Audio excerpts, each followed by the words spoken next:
Hi, നമസ്കാരം. Market പൾസിൻ്റെ മറ്റൊരു pre market റിപ്പോർട്ടിലേക്ക് എല്ലാവർക്കും സ്വാഗതം.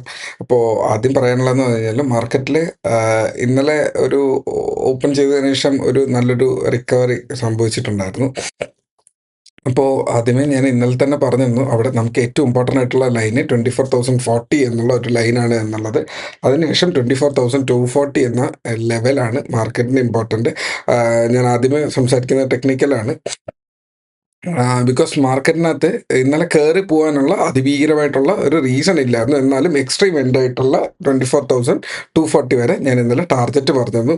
സോ 24,100, 24,040 ബ്രേക്ക് ചെയ്ത് കഴിഞ്ഞാൽ 24,100, 180, 240 ആയിരുന്നു അതിൻ്റെ ഫൈനൽ ടാർഗറ്റ് പറഞ്ഞിരുന്നത്. അത് നല്ല മൂവ് ചെയ്തിരുന്നു.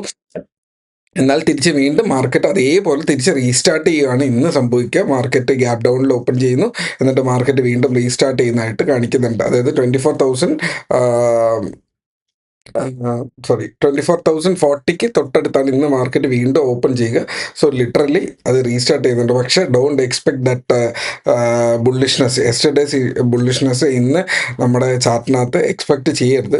Because bulls will be tired. ഇതിങ്ങനെ എല്ലാ ദിവസവും ഞാൻ ചെയ്തുകൊണ്ടിരിക്കുകയല്ലേ, എനിക്കതുകൊണ്ട് പ്രത്യേകിച്ച് ഗുണമൊന്നും കിട്ടുന്നില്ലല്ലോ എന്ന് ഫീൽ ചെയ്യുന്ന ബുൾസ് മാർക്കറ്റിൽ നിന്ന് മാറി നിൽക്കാനുള്ള സാധ്യതയുണ്ട്. So eventually it will chart will bend towards the lower half. മാർക്കറ്റിൻ്റെ ആ ഒരു ലെവലിലേക്ക് അത് തിരിഞ്ഞു കഴിഞ്ഞാൽ അത് അത്ര നല്ലൊരു പരിപാടിയല്ല. സോ മാർക്കറ്റ് 23,800 ബെൻഡ് ചെയ്ത ഒരു സിറ്റുവേഷൻ വരും. 24,000 ബ്രേക്ക് ചെയ്ത് കഴിഞ്ഞ് താഴെ പൊക്കഴിഞ്ഞാലൊക്കെ അങ്ങനെ ഒരു സിറ്റുവേഷൻ ആയിരിക്കും ക്രിയേറ്റ് ചെയ്യുക. സോ അതിനനുസരിച്ചിട്ടുള്ളൊരു പ്ലാന് മനസ്സിനകത്തുണ്ട്. ഞാനത് ഫ്രണ്ടിലേക്ക് പോകാം. അപ്പോൾ മാർക്കറ്റിൽ ഇത് സംഭവിക്കുന്നത് എന്തുകൊണ്ട് എന്ന് ചോദിച്ചു കഴിഞ്ഞാൽ, നമ്മുടെ ഹോർമസിനകത്ത് യൂഷ്വലി ഇറാനാണ് ടോള് പിരിച്ചുകൊണ്ടിരിക്കുക. അപ്പോൾ ട്രംപ് പറഞ്ഞു 20% ഓൺ കാർഗോ ഞങ്ങൾ ടോള് പിരിക്കുകയാണ് എന്നുള്ള ഒരു മാടമ്പിത്തരം അവിടെ സംസാരിച്ചു. അപ്പോൾ അതിൻ്റേതായൊരു ഫ്ലക്ച്വേഷൻ. അപ്പോൾ രണ്ട് രാജ്യങ്ങൾ ഹോർമസിലൂടെ കപ്പലിന് പോകാൻ സമ്മതിക്കുന്നില്ല. ലിറ്ററലി 98% ട്രാഫിക്കിംഗ് ഉണ്ടായിരുന്ന ഹോർമസ് ഇപ്പോൾ സീറോയിലേക്ക് തിരിച്ച് വീണ്ടും വന്നിട്ടുണ്ട്. സോ ലിറ്ററലി അത് ഒരിക്കലും ക്രൂഡ് ഓയിൽ യൂസ് ചെയ്യുന്ന ഒരു കമ്പനിക്ക് ഒരു രാജ്യത്തിന് നല്ലതല്ല. അങ്ങനെ ഇവഞ്ച്വലി അത് നെഗറ്റീവായിട്ട് ബാധിച്ചു എന്നുള്ളതാണ്. സോ ഇനി അതിൽ പ്രത്യേകിച്ചൊരു മാറ്റം വരുത്താൻ ഇപ്പോൾ ഒന്നും ചെയ്യാൻ പറ്റത്തില്ല. ആ ഒരു വീണ്ടും പി സ്റ്റോക്കിലൂടെ വന്ന് അത് വീണ്ടും ഓപ്പൺ ചെയ്യുക എന്നുള്ളത് വരെ ഈ ക്രൂഡ് ഓയിലിൻ്റെ പ്രൈസ് $80 to $88 വീണ്ടും തിരിച്ചു വരുന്ന ഒരു സിറ്റുവേഷൻ അത് അത്ര നല്ലതല്ല. ഇത് അങ്ങനെ തന്നെ സംഭവിക്കുന്നുണ്ട്. രണ്ടാമത് ഇവഞ്ച്വലി പറയാനുള്ളതെന്ന് പറഞ്ഞാൽ, ഇത് നമ്മുടെ മാർക്കറ്റിനെ അഫക്റ്റ് ചെയ്യുന്ന കാര്യമാണ്. എന്നാൽ ഡയറക്റ്റ്ലി നമ്മുടെ ലൈഫിനെ അഫക്റ്റ് ചെയ്യുന്ന കാര്യം എന്ന് പറയുന്നത് നമ്മൾ യൂസ് ചെയ്യുന്ന പെട്രോളിനുള്ളിൽ E20 യൂസ് ചെയ്യുന്നത് ഓൾമോസ്റ്റ് എല്ലാവരുടെ വണ്ടിയും BE6 ആയിരിക്കും. സോ E20 കമ്പാറ്റബിലിറ്റി ഉള്ളത് 2023 ശേഷം ഇല്ലെങ്കിൽ 24 ശേഷം മേടിച്ച വണ്ടികൾക്കാണ്. അപ്പോൾ ബാക്കിയുള്ള എല്ലാ വണ്ടികൾക്കും അതിൻ്റെതായ പ്രശ്നങ്ങൾ കണ്ടു തുടങ്ങിയിട്ടുണ്ട്. സോ ലിറ്ററലി ഭയങ്കരമായിട്ടുള്ള മിസ്സിങ് കുറേ സംഭവങ്ങളുണ്ട്. അപ്പോൾ ഇവിടെ നമ്മുടെ എക്സ്പെൻസസ്, മെയിൻ്റനൻസ് എക്സ്പെൻസ് കൂടുന്നുണ്ട്.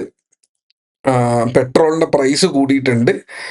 എന്നാൽ നമ്മൾ ഇതെല്ലാം കൊണ്ട് വണ്ടി ഓടിച്ച് പോയിക്കൊണ്ടിരുന്ന ഒരു 100 കിലോമീറ്റർ ആണെങ്കിൽ ആ 100 കിലോമീറ്റർ ഇനി എത്തത്തില്ല എന്നുള്ളതാണ് പറയുന്നത്. അപ്പോൾ 80 കിലോമീറ്ററിലേക്ക് പോകാൻ നമ്മൾ പണ്ടത്തെ ചാർജും കൊടുക്കുന്നു.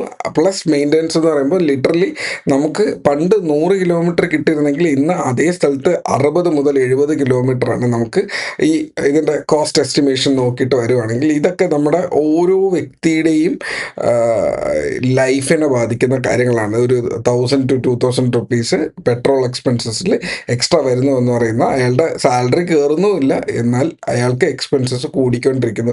ഈ 2,000 റുപ്പീസിൽ തീരുന്നു എന്ന് വെച്ച് കഴിഞ്ഞാൽ ഇല്ല. പകരം നമ്മൾ മേടിക്കുന്ന എന്തൊരു സാധനത്തിനകത്താണെങ്കിലും അതിൻ്റെ പ്രൈസ് ഹൈക്ക് വരുന്നുണ്ട്. സോ ലിറ്ററലി അത് ഇവഞ്ച്വലി ഒരു 5,000 റുപ്പീസിൻ്റെ മേളിൽ ഒരു മന്തിൽ ഒരാളുടെ ലൈഫിൽ ഡയറക്റ്റ്ലി 2,000 ആയിട്ടും ഇൻഡയറക്റ്റ്ലി 3,000 ആയിട്ട് അതിൽ കൂടുതൽ വരെ അഫക്റ്റ് ചെയ്യുന്നുണ്ട് എന്നുള്ളതാണ്. ഇപ്പോൾ നമ്മൾ ഹോട്ടലിൽ അല്ലെങ്കിൽ നാച്ചുറൽ ഗ്യാസിൻ്റെ പ്രശ്നങ്ങളെല്ലാം വരുമ്പോൾ നമ്മൾ ഹോട്ടലിൽ നിന്ന് മേടിക്കുന്ന സാധനങ്ങളുടെ പ്രൈസ് എന്ന് പറയുന്നത് 25 to 30% ഇപ്പോൾ മാറിയിട്ടുണ്ട്. അപ്പോൾ അതൊക്കെ ഡയറക്റ്റ്ലി അഫക്റ്റ് ചെയ്യുന്നുണ്ട് എന്നുള്ളതാണ്. അപ്പോൾ ഇന്ന് നമ്മുടെ മാർക്കറ്റ് ഡേറ്റയിലേക്കാണ് നമുക്ക് തിരിച്ചു വരാം. ഞാനിത് ഓവറോൾ നമ്മുടെ ലൈഫിൽ നമ്മൾ അറിയാണ്ട് മാറ്റങ്ങൾ വരുന്നുണ്ട് എന്നുള്ളത് ജസ്റ്റ് ഒന്ന് സൂചിപ്പിച്ചു എന്നുള്ളതുകൊണ്ട് നമുക്ക് നമ്മുടെ ചാർട്ടിലേക്ക് കിടക്കാം. ഒരു മിനിറ്റ്.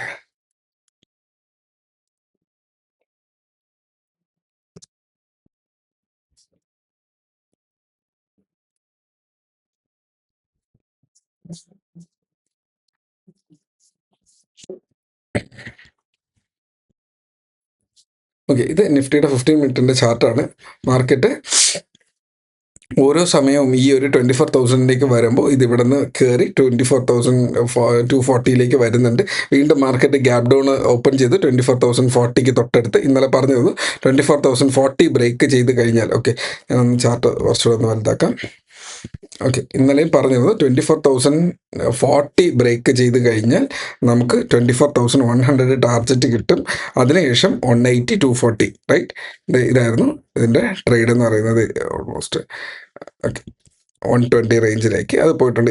ഇന്നലത്തെ ലോ വേണമെങ്കിൽ SL ആയിട്ട് കീപ്പ് ചെയ്യാം. ഓക്കെ, ഇത് ഓൾമോസ്റ്റ് 1:2 റിസ്ക് റിവാർഡ് മെയിൻറ്റെയിൻ ചെയ്തിട്ടുണ്ട്. അതിൽ SL ഒന്നും വന്നിട്ടില്ല. അത് ട്രയൽ ചെയ്ത് കഴിഞ്ഞാൽ നമുക്ക് 24,240ലേക്ക് വന്ന് ഹിറ്റ് ചെയ്തിട്ടുണ്ട്. സോ മാർക്കറ്റ് ഇന്നും തിരിച്ച് റീ ഓപ്പൺ ചെയ്യുക എന്ന് പറയുന്നത് മാർക്കറ്റ് ഒരു സെക്കൻഡ്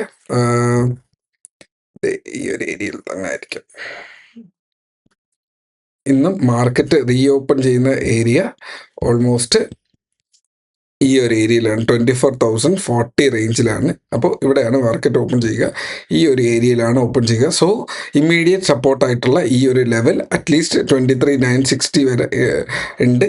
അപ്പോൾ ഇൻ കേസ് ഇത് താഴേക്ക് വന്നു കഴിഞ്ഞാൽ ഏറ്റവും ഇമ്പോർട്ടൻ്റ് ആയിട്ടുള്ള സപ്പോർട്ട് ഏരിയ എന്ന് പറയുന്നത് ഇതാണ്. ഓക്കെ, അപ്പോൾ 23,920 to 880 ഇത് ഈ ഒരു ബോക്സാണ് അടുത്തൊരു സപ്പോർട്ട് എന്ന് പറയുന്നത്. അപ്പോൾ ആദ്യത്തെ സപ്പോർട്ട് ഏതാണ്? ഈ 24,000 എന്നുള്ള ഒരു ഏരിയ ആദ്യത്തെ സപ്പോർട്ടായിട്ടും അടുത്തത് 920ക്ക് താഴെ ഒരു സപ്പോർട്ട് ഏരിയ ഉണ്ട് എന്നുള്ളതാണ്. ഇതിന് താഴേക്ക് വന്നു കഴിഞ്ഞാൽ 23,800 ഇത് ഇവിടെ ഒരു സപ്പോർട്ട് ഏരിയ ഉണ്ട്. ഇതാണ് താഴേക്കുള്ള ഒരു ഏരിയ എന്ന് പറയുന്നത്. മേളിലേക്ക് വന്നു കഴിഞ്ഞാൽ 24,100 എന്നിങ്ങനെ ഒരു അപ്പർ റേഞ്ചിലേക്ക്, അതായത് നമ്മൾ ഇന്നലെ ഫസ്റ്റ് ടാർഗറ്റ് ഹിറ്റ് ചെയ്യുന്നത് ഇവിടെയാണ്. അതിനുശേഷം റീടെസ്റ്റ് ചെയ്ത്, അതായത് ബ്രേക്ക് ചെയ്ത് ഇത് ഇവിടെ റീടെസ്റ്റ് ചെയ്ത് പിന്നീട് ഇവിടെ നിന്നിട്ട് 180ലേക്ക് പോയി അത് ഹിറ്റ് ചെയ്തതാണ്. അപ്പോൾ അടുത്ത ലെവൽ എന്ന് പറയുന്ന 180, അടുത്തത് 240. അപ്പോൾ മാർക്കറ്റിന് കയറാനും വീഴാനും ഒക്കെ ഉള്ള റീസൺസ് വളരെ കുറവാണ്.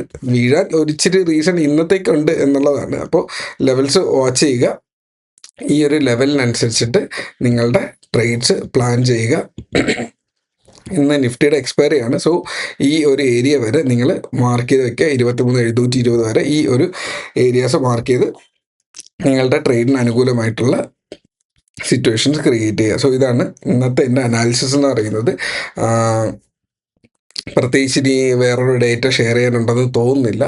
ഇന്ന് കുറേ ബാങ്കിങ് സ്റ്റോക്സിൻ്റെ റിസൾട്ട്സ് വരുന്നുണ്ട്. സോ ബാങ്കിങ് സെക്ടർ ബുള്ളിഷ് ആയിരിക്കാൻ ഉള്ള സാധ്യത നോക്കിക്കോളുക. ബുള്ളിഷ് ആവുകയാണെങ്കിൽ അത് നിഫ്റ്റിയെ മേളിലേക്ക് കൊണ്ടുവരാം. ഇന്നലെ IT സെക്ടർ ബുള്ളിഷ് ആയിരുന്നു, അതിനനുസരിച്ചിട്ട് മാർക്കറ്റ് മേളിൽ വന്നു. അപ്പോൾ IT സെക്ടറിൽ പ്രോഫിറ്റ് ചെറുതായിട്ടൊരു നെഗറ്റിവിറ്റി ഇന്ന് വന്നേക്കാം.